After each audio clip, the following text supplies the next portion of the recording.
Česká televize uvádí... Pán Hračička!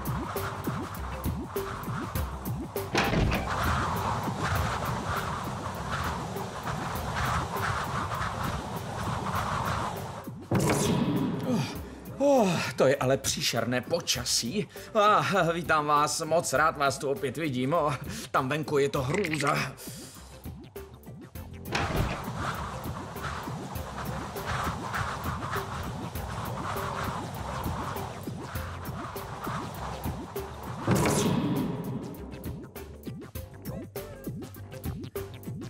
Ale ne, zapomněl jsem si očistit boty.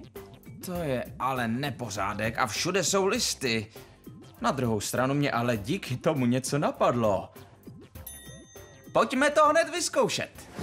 Pojďme se společně pustit do jedinečného obrázku z otisknutých listů. Jdem na to. Kromě listů budeme potřebovat ještě pár věcí z hravých zásuvek, tak pro ně. Archy papíru. Nějaké barvy. Pár štětců a lepidlo v tyčince. Fíha! Při výrobě obrázku z otisknutých listů, jako je tady ten, začneme tím, že vezmeme zelený papír a namalujeme na něj hlavu ježka. Uděláme ji jako trojúhelník šedou barvou, tak vznikne čumáček. Podívejte, dál jsem tu přimaloval černé vidličky jako nožky a čumák jsem mu vystínoval hnědou barvou. A je čas na pravou zábavu. Raději si na stůl rozložíme starý papír nebo noviny, abychom nenadělali moc velký nepořádek. Dál vezmeme list a otočíme ho spodní hrbolatou a žilnatou stranou nahoru. Teď ho pomalujeme hnědou barvou.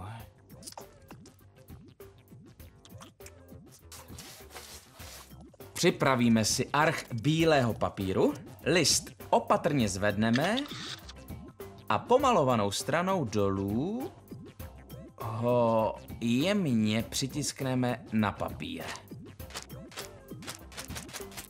Když ho pak odstraníme, máme na papíře otisk listu. Bezva, mrkněte na to. Pokračujeme, dokud není celý arch pokrytý otisky listů.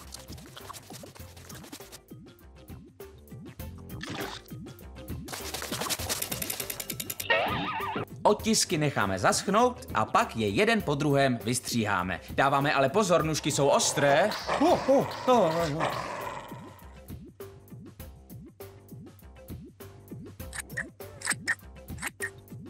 Teď vytvoříme našemu ježkovi tělo. Vyskládáme ho z otisknutých listů a přilepíme je lepidlem. Všechny listy by měly směřovat špičkou ven, aby připomínaly bodliny. Tak, jdeme na to.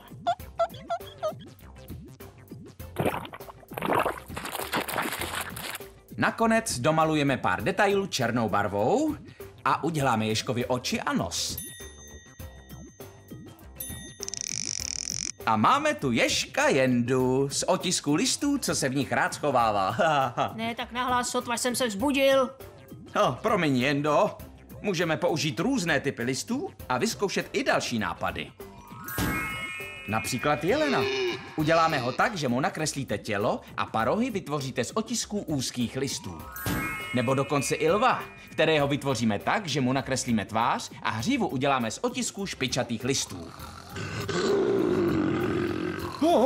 Zdá se mi, že už zase slyším chrápání našich tvarů. Půjdu je vzbudit, jo. No jo, naše tvary vážně chrápou.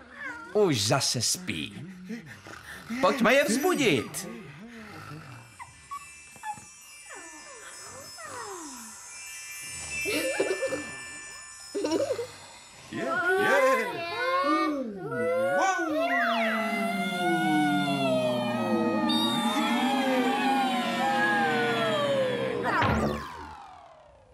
jsme tvary. My jsme tvary. Já jsem kruh. Já jsem trojuhelník. Já jsem čtverec. Já jsem obdélník. My jsme tvary. Já jsem obdélník. Kolik obdélníků vidíte na obrázku? 1, 2, 3, 4, 5, 6, 7, 8, 9. Je na něm 9 obdélníků. Výborně, obdélníku. Můžete se vrátit všichni zpátky na polici.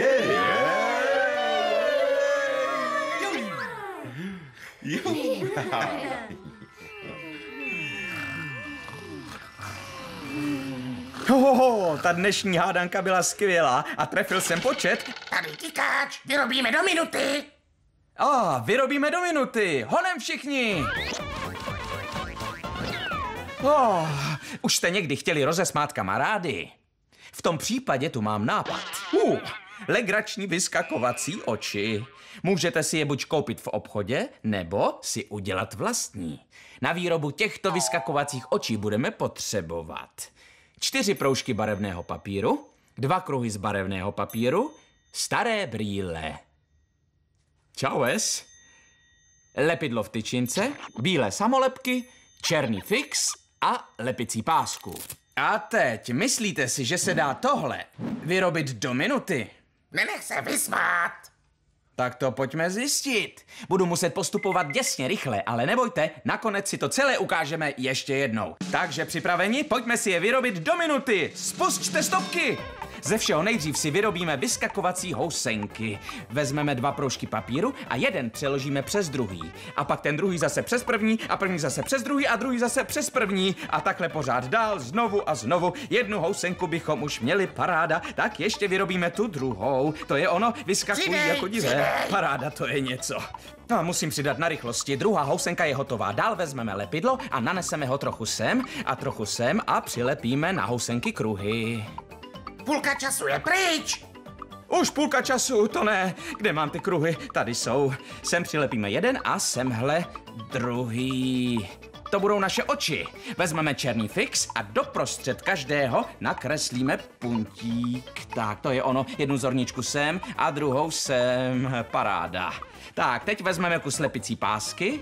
Takhle. Lepící stranou ven ji nalepíme na brýle.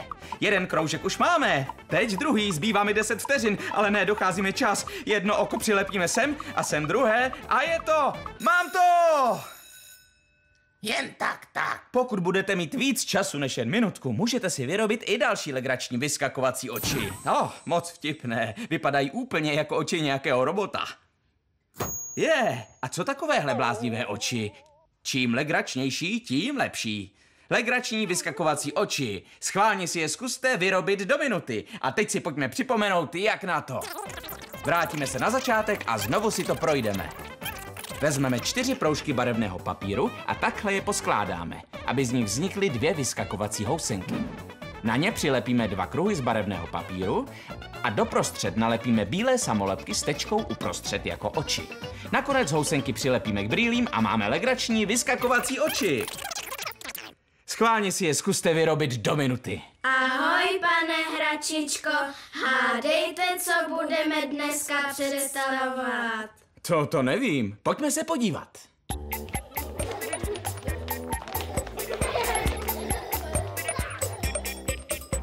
Já jsem černá.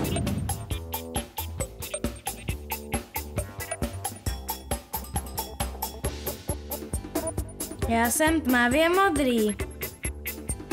Já jsem žlutá. Já jsem světle modrý.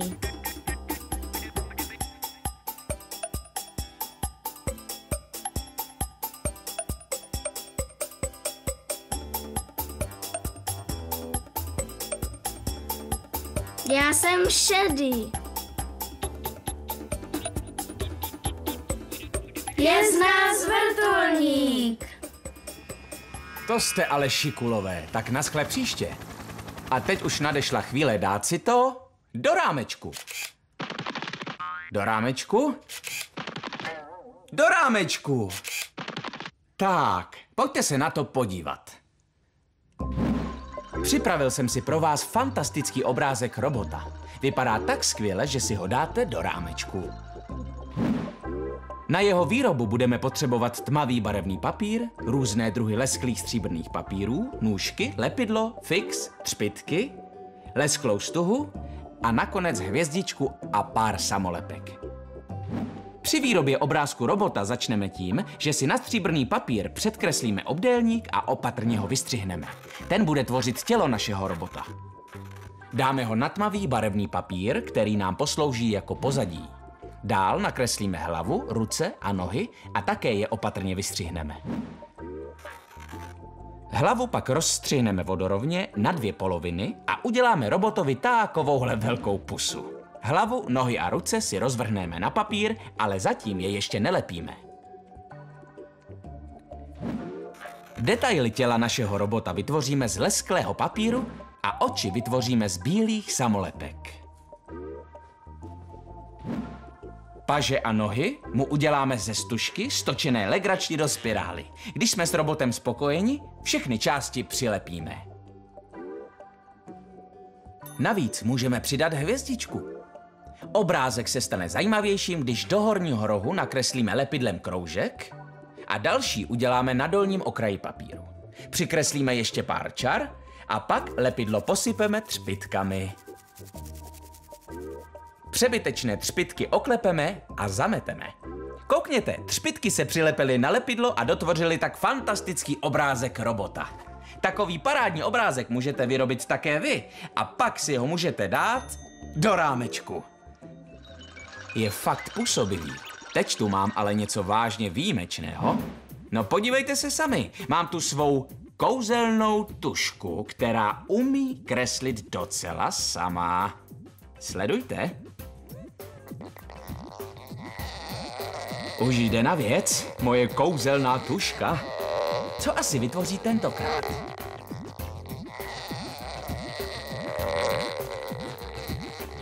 Napadá vás, co kreslí?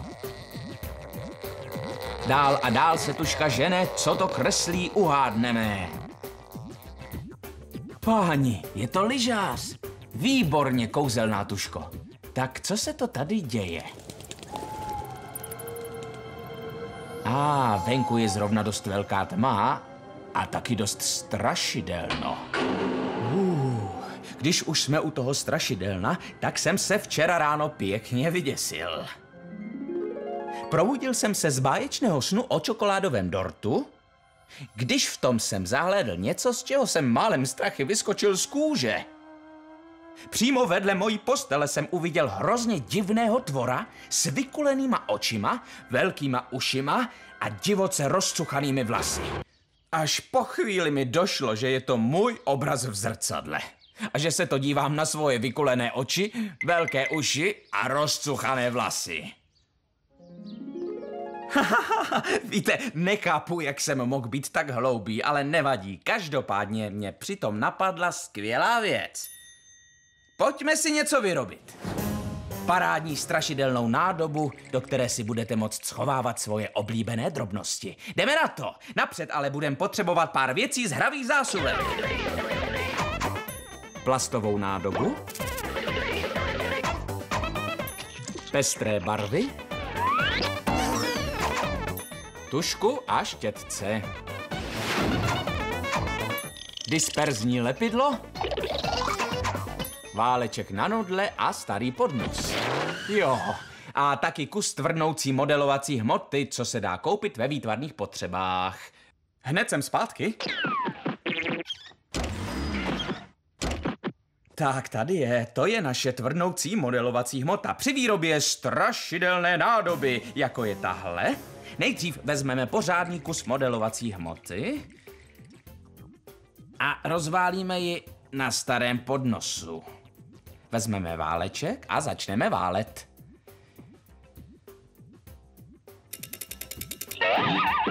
Ujistěte se, že rozválená hmota je tak velká, že se vám na ní vejde celá ruka. Takhle nahoru. No, to by mohlo stačit. Tak, teď vezmeme odřezanou tužku, položíme ruku na hmotu a pečlivě ji obtáhneme. Tak vznikne obrys ruky. Tak. Uděláme ho o něco větší, než je naše ruka. Bude to potom působit ještě strašidelnější. Koukněte, to je ale obrovská ruka. Opatrně odstraníme všechnu okolní hmotu kolem ruky a dáváme přitom ale pozor, abychom zachovali všechny prsty a žádný neutrhli.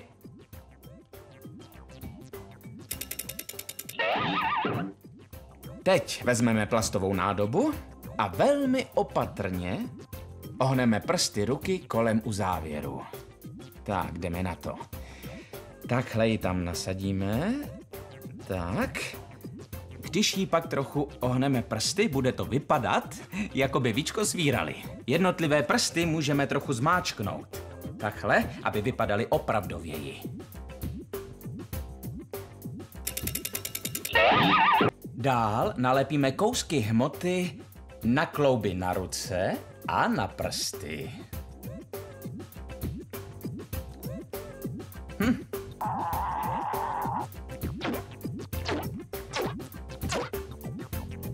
Navíc můžeme konce prstů vytvarovat do strašidelných dlouhých nechtů.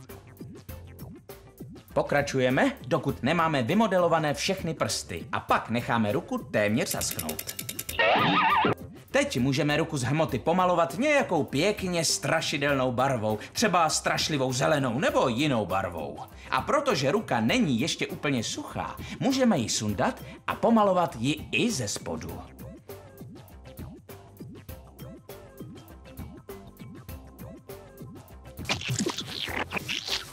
Strašidelné ruce můžeme přidat hrůzostrašné detaily. Namalujeme tmavou zelenou prsty a hřbet ruky. A na nehty použijeme černou barvu. Když všechny barvy zaschnou, můžeme ruku nalepit na uzávěr. Použijeme k tomu disperzní lepidlo.